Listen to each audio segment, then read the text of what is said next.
नमस्कार, राम राम, खम्मा घणी। मैं हूं विजेंद्र धनखड़ और आप देख रहे हैं ये वीडियो सेंक्टिम क्लासेस की तरफ से। और यहां पर आपको मिलते हैं ग्रामर के बेस्ट एक्सप्लेनेशन। कोई भी सवाल हो, कोई भी कंसेप्ट हो, आपको मिलेगा यहां पे डिटेल्ड सॉल्यूशन। तो देखिए, जो बात मैंने यहाँ पे थंबनेल पे लिखी है कि 99% बच्चों को ये ग्रामर कंसेप्ट जो मैं अभी पढ़ाने जा रहा हूं इसका नहीं पता। अगर आपको पता है तो आप वीडियो को पॉज करिए और मुझे ये बताइए कि ये जो सेंटेंस आप लोग स्क्रीन पे देख रहे हैं, इस सेंटेंस का सब्जेक्ट क्या है और इस वाक्य की मेन वर्ब क्या है। आप कमेंट करिए, आपको खुद पता लग जाएगा कि कितने बच्चे सही कर रहे हैं या गलत कर रहे हैं। लेकिन चीटिंग मत करना, क्योंकि मैं अब आपको ये बताने वाला भी हूं और मैं चाहता हूं कि हर एक चीज आप सीखें, क्योंकि जीवन जो है वो सवालों का समझना और उनका जवाब देना, दोनों चीजें उसके अंदर आपकी होनी चाहिए। तो चलिए स्टार्ट करते हैं। ये सवाल आपका 2019 सीजीएल प्री में आया था और इस सीरीज में हम लोग शामिल करते हैं हर एग्जाम में पूछे गए अच्छे सवालों को, वो कॉन्सेप्ट, वो 1% कॉन्सेप्ट जो आप सीखेंगे तो आप बाकी के 99% बच्चों से आगे निकल पाए। तो देखिए, सवाल में लिखा है नोइंग द पर्टिकुलर थिंग्स, कि कुछ खास बातों को जानना, वो खास बातें जो मोटिवेट करती हैं, उत्साह बढ़ाती हैं हर एक व्यक्ति का, उन बातों को जानना मदद कर सकता है, आपकी हेल्प कर सकता है कि आप उनके मोटिवेशन में पावर को ऐड कर सकें, जोड़ सकें। अगर आपको ये पता है कि लोग किस बात से मोटिवेट होते हैं, ये बात अगर आप जानते हैं, तो आप उन लोगों के मोटिवेशन को और अच्छा कर सकते हो। तो देखिए, इसके अंदर अपने को 4 ऑप्शन दिए हैं। ये जो सवाल है इसमें ऑप्शंस थोड़े इजी दिए हैं, इसलिए आसानी से हो जाता है, लेकिन ये कॉन्सेप्ट आपका बहुत अच्छा है।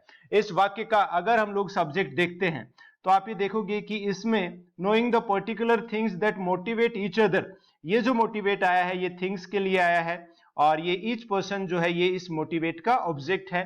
यहां पे इन थिंग्स की बात करें तो ये नोइंग जो जिरंड दिया है इसका ऑब्जेक्ट है। अब वाक्य का जो सब्जेक्ट है, जो सवाल मैंने आपको पूछा भी था, अगर कमेंट नहीं किया है तो आप आराम से करके बता दो ताकि आप भी उस 1% बच्चों में आ जाओ। नोइंग जो है बेटा यहां पर इस वाक्य का सब्जेक्ट है और नोइंग क्या है, आईएनजी वर्ब ऐड किया है इसके अंदर। जैसे स्मोकिंग होता है, स्विमिंग होता है, ड्राइविंग होता है, अगर वर्ब में आईएनजी फॉर्म लगा दें तो वो जिरंड बन जाता है। क्या बन जाता है बेटा? जिरंड बन जाता है। और जिरंड जो होते हैं उनके साथ वर्ब हमेशा कैसी आती है, सिंगुलर आती है कि प्लूरल आती है? सिंगुलर वर्ब का हम लोग उनके साथ यूज करते हैं। हमें सब्जेक्ट यहां पे पता लग गया है। अब इसकी मेन वर्ब क्या होगी, तो हमें पता लग गया है मोटिवेट जो वर्ब है वो तो इस रिलेटिव क्लोज जो आया है इसकी वर्ब है और ये एक डिपेंडेंट क्लोज है, तो ये अपना वाक्य का मेन क्लोज नहीं है और ये मेन वर्ब भी नहीं है। इसकी जो मेन वर्ब होगी वो क्या होगी? हेल्प होगी बेटा। तो ये यहां पर अपने पास इस वाक्य की मेन वर्ब दी गई है। अब आपने इस बात पे गौर किया कि ये जो वाक्य है इसको जब हम हिंदी में ट्रांसलेट करते हैं तो इसका भाव एक जनरल सेंटेंस का आता है और जनरल सेंटेंस जो होते हैं उन्हें हम लिखते हैं प्रेजेंट सिंपल में, कि जो बात कुछ दिन पहले भी सच थी, आज भी सच है, आगे भी अगर सच रहेगी, तो ऐसी सभी बातों को प्रेजेंट सिंपल में हम लोग रखते हैं। जैसे जिन चीजों से लोग मोटिवेट होते हैं, इन बातों की जानकारी, तो ये जानकारी तो देखो हमेशा लागू होती है। और अगर अपने पास वाक्य प्रेजेंट सिंपल में लिखते हैं और अपना सब्जेक्ट अगर सिंगुलर है, सिंगुलर सब्जेक्ट के साथ वर्ब में एस या ईएस लगाते हैं, तो हम लोग यहां पे क्या लगा देंगे बेटा? हेल्प्स। तो ये आप समझ आया आप लोगों को ये कंसेप्ट। अब आप आ गए हो 1% में और इसमें हेल्प्स एक ही जगह पे दिया है। तो ये तो था इसके अंदर पहला कंसेप्ट। आप देखोगे इस सवाल में भी 2 कंसेप्ट आपके दिए गए हैं। पहला कंसेप्ट हम लोगों ने देखा, जिरंड जो होता है वो सिंगुलर उसके साथ वर्ब आती है और आप देखोगे इसका जो सब्जेक्ट था स्टार्टिंग में अगर जिरंड दिया होता है तो हमेशा जरूरी नहीं है, लेकिन ज्यादातर वही वाक्य का सब्जेक्ट भी होता है। दूसरा अपने को ये याद रखना है कि हेल्प वर्ब के बाद और ऑब्जेक्ट आता है और उसके बाद अगर एक और वर्ब आती है, एक और वर्ब आती है, जैसे ऐड करना आया है, तो उसमें ये टू का प्रयोग हम लोग नहीं करते हैं, केवल V1 हम लोग लिखते हैं और इस V1 को हम लोग बोलते हैं बेयर इंफिनिटिव।